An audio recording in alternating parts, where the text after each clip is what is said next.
그리스도의 풍성하신 은혜와 사랑이 늘 함께 하시기를 바랍니다. 오늘 이 아침에는 마가복음 제2장 13절로 22절까지의 말씀, 생명의 삶 큐티 1월 5일자 말씀입니다. 13절, 2장 13절 이하의 말씀 봅니다. 예수께서 다시 바닷가에 나가심에 큰 무리가 나왔거늘 예수께서 그들을 가르치시니라. 또 지나가시다가 알페오의 아들 레위가 세관에 앉아 있는 것을 보시고 그에게 이르시되 나를 따르라 하시니 일어나 따르니라. 그의 집에 앉아 잡수실 때 많은 세리와 죄인들이 예수와 그의 제자들과 함께 앉았으니 이는 그러한 사람들이 많이 있어서 예수를 따름이로라. 바리새인의 서기관들이 예수께서 죄인 및 세리들과 함께 잡수시는 것을 보고 그의 제자들에게 이르되 어찌하여 세리 및 죄인들과 함께 먹는가? 예수께서 들으시고 그들에게 이르시되 건강한 자에게는 의사가 쓸데없고 병든 자에게라야 쓸데있느니라. 나는 의인을 부르러 온 것이 아니요 죄인을 부르러 왔노라 하시니라. 17절까지의 말씀 보면 예수님이 건강한 자에게는 의사가 쓸데없다. 병든 자에게라야 쓸데있다. 그러니까 그 병든 자의 구주시요 또 의인을 부르러 온 것이 아니라 죄인을 부르러 오셨다고 하니까 죄인의 구주십니다. 죄인을 불러 의롭게 하시는 예수 그리스도, 병든 자를 불러 고치시는 예수 그리스도십니다. 일본에 유명한 복음 전도자가 있었습니다. 20세기 초반의 이야기입니다.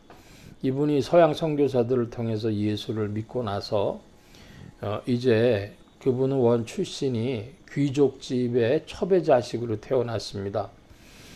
그래서 자기가 예수를 믿을 때에 하나님의 자녀됐다고 하는 것이 얼마나 좋았는지 몰랐다 이렇게 고백을 합니다.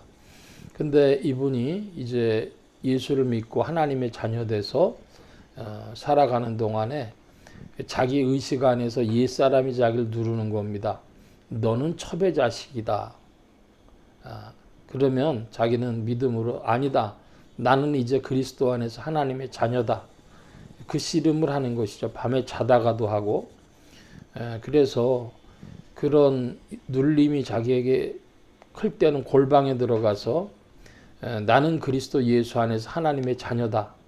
나는 하나님의 자녀다. 이렇게 외치기도 하고 산에 가가지고 막 그렇게 외치기도 하고 자기 그 내면의 씨름이었습니다.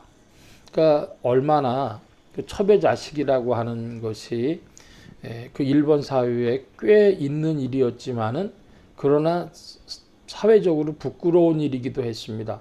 그러니까 너무 괴로운 것이죠.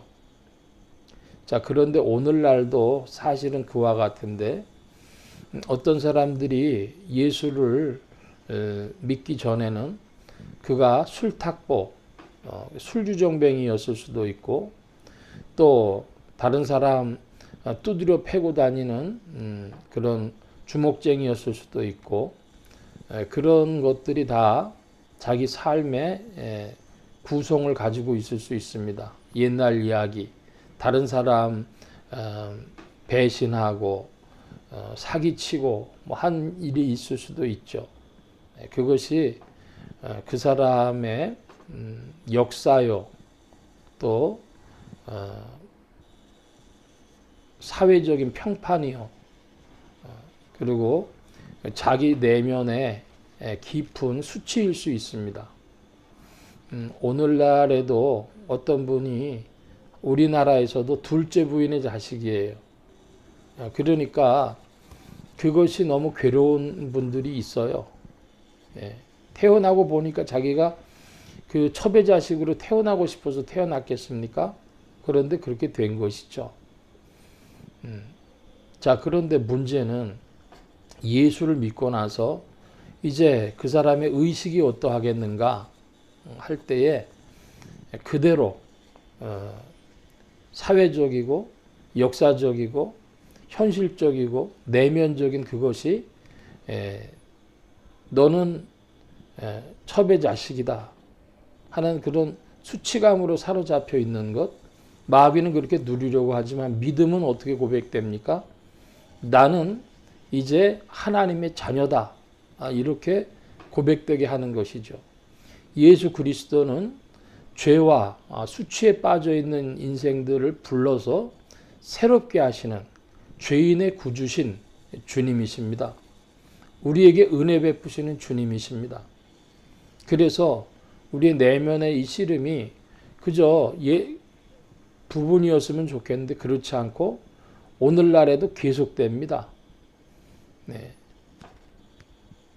술꾼이 주님 안에 완전히 새로워졌으면 좋겠는데 그거 빠져나오지 못해요. 그래서 자기하고 막 싸우는 이들도 있어요. 내가 하나님 자녀 맞나? 내가 그리스도 안에서 성도가 맞나? 내 믿는 사람이 맞나? 그러면 괴로워하는 이들도 있는 것입니다. 그러나 우리를 치료하시고 의롭게 하실 이는 구주 예수 그리스도이신 줄로 믿고 어찌하든지 믿음으로 자꾸만 발걸음을 옮겨야 될 것이요. 성령의 도우심을 의지하고 믿는 사람들 더욱 되어져야 하겠습니다. 그것과 같은 말씀인데요. 18절 이하 말씀을 봅니다.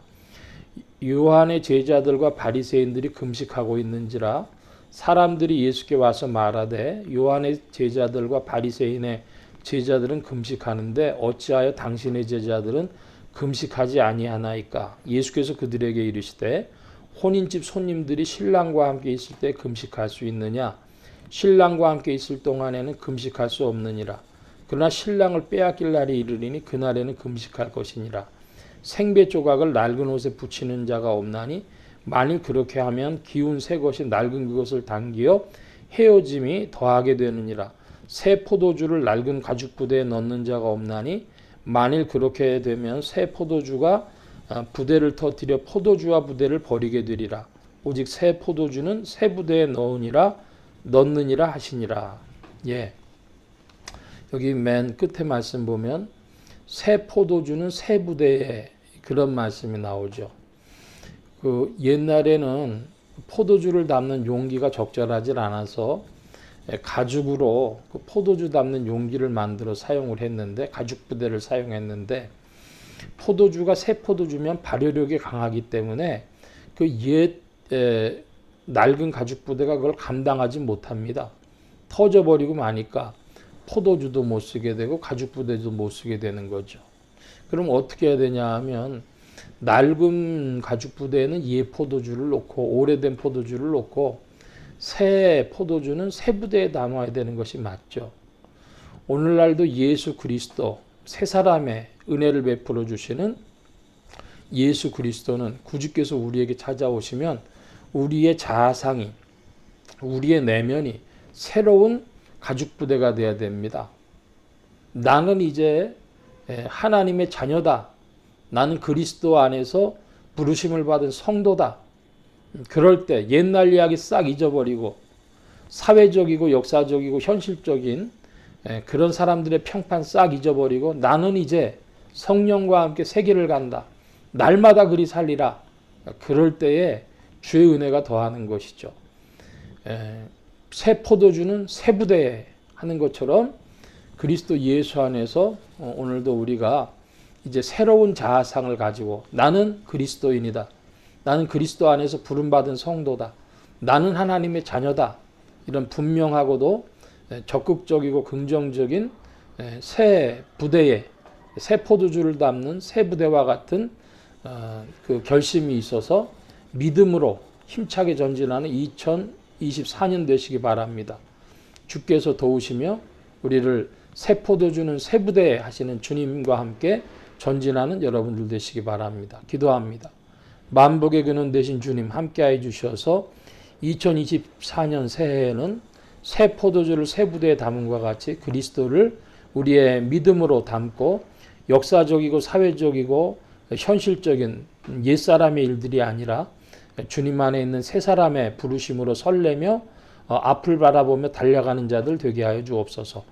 성령 안에서 도우심을 구하며 감사하며 의지하올 때에 예수 그리스도의 이름으로 기도하옵나이다. 아멘.